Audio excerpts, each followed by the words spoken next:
Tole hordoftoota miidiyaa har'as viidiyoo haaraatti walitti deebinee jirra.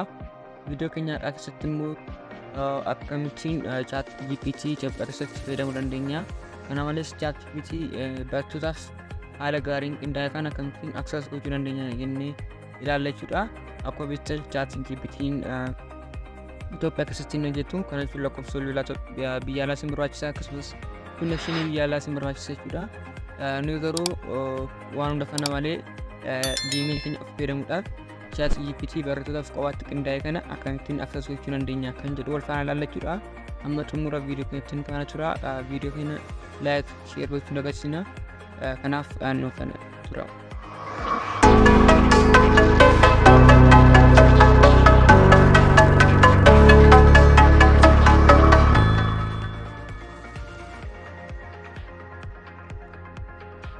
Kanaaf linkiin isaa description box irra jira jechuudha yookaan immoo telegram channel irratti gadhiisnee irra jechuudha. Isa tuqxanii gara amma deemaa qonaatti deemuu dandeessu jechuudha. Kanaaf yeroo galtan waan akkasii isinii fida. Jalqaba waan akkasii isinii fida jechuudha. Kanaaf connection keessa security isaa ilaalaa jira jechuudha.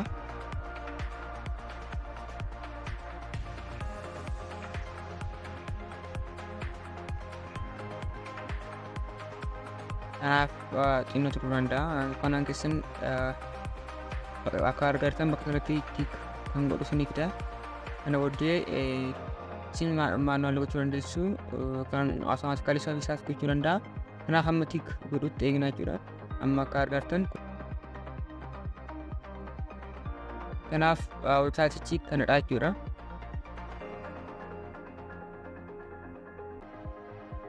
Angessa faana kol fakkaatuuf saayinaawwaaf jedhanii qaba. Kanaaf isiniif waan akkasii isinii fida jechuudha. Kanaaf gaafa galtan sign in kan jedhu kana tuttu.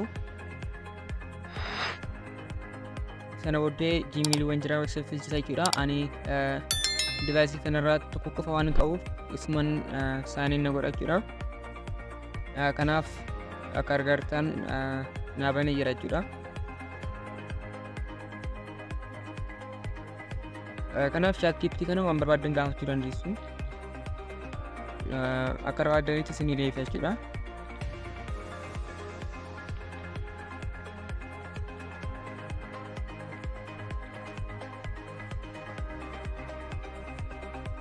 Kanaaf nuyi garuu kaayyoo keenyi barnoota faana akkamittiin adeemsisuu dandeenya kan jedhudha waan ta'eef wal faana ilaalla jechuudha.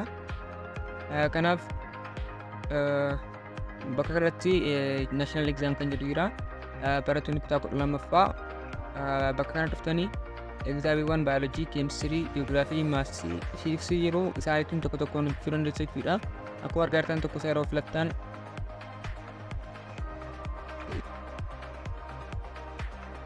gaaffii isin gaafata jechuudha.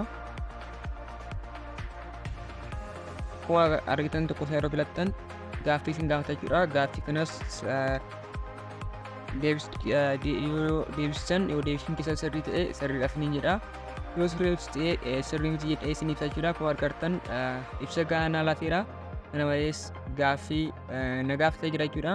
Kanaaf gaaffii tokko tokkoon hojjettanii beekumsa keessan gabbifachuu dandeessu jechuudha. Kana malees ibsa gahaa waan qabuuf baay'ee isin fayyada jechuudha. Amma kan isin agarsiisuun barbaadu school kan jedhu kanadha. School kan jedhu kana yeroo tuqxan kutaa isin fichiisa jechuudha.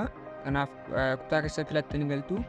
Erga kutaa keessa filattanii galtanii booddee barnoota filattu jechuudha. Barnoota qo'achuu barbaadan ICT jedha.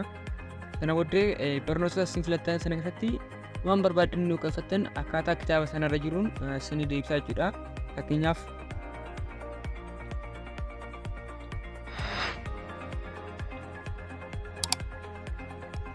list chapter 7 jedhe akka argattan chapter isaa listinaaf godheera jechuudha. Akkuma argattan chapteroonni isaa listinaaf ta'anii jiru. Kana malees gaaffiiwwan tokko tokkoon waan gaafadhe gaaffiiwwan sanaaf naaf deebisa jechuudha.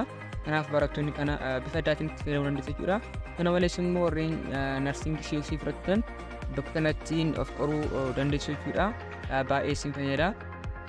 Kanneen yuunivarsiitii Pro natti fakkaata ammaaf hin jalqabne jechuudha. Kanaaf barattoonni websaayitii kana baay'ee isin fayyada. yeroo qo'attan osoo fayyadamtan isiif gaariidha jechuudha. Kana malees immoo beekumsa keessan gaaffiitiin akka gabbifachaa deemtan isin taasifachuudha. Akka TPT dhumarratti waan tokko isinitti agarsiisachuudha. Akka beektan Chatgpt'n AI yeroo dhufedha. AI'n baay'een tekstii gara imeejiitti konvertii dandeettii qabu jechuudha. Websaayitiin kunis dandeettii kana qabatee dhufeera jechuudha. Kanaaf afur qofa kennatan jedhu kana gaafatattan bakka kanatti wanta isin galchitan sana diroo isin godha jechuudha. Bakka kanatti fakkeenyaaf osoo wanta galchitan diskiriptii isaa galchituuf jechuudha.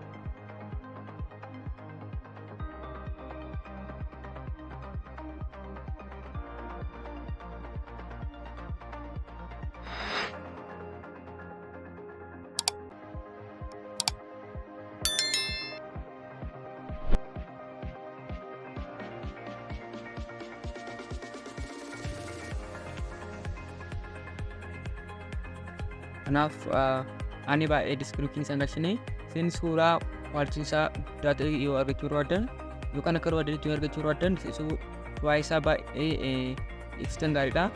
Akka wakkatee bifa akkam akkamii akka barbaaddan naannoo sanatti maal akka barbaaddan sirriitti ibsitan gaariidha jechuudha. Ani qalbii dhimma waan hin ibseef kanadha jechuudha. Akka argartan alaabaa maal akkanaaf beeku alaabaa Oromoon jedhe fida jira jechuudha suuraa sana. Kanaaf akkuma karaa isinitti kan barbaaddan fakkii kaasifachuu dandeessu jechuudha.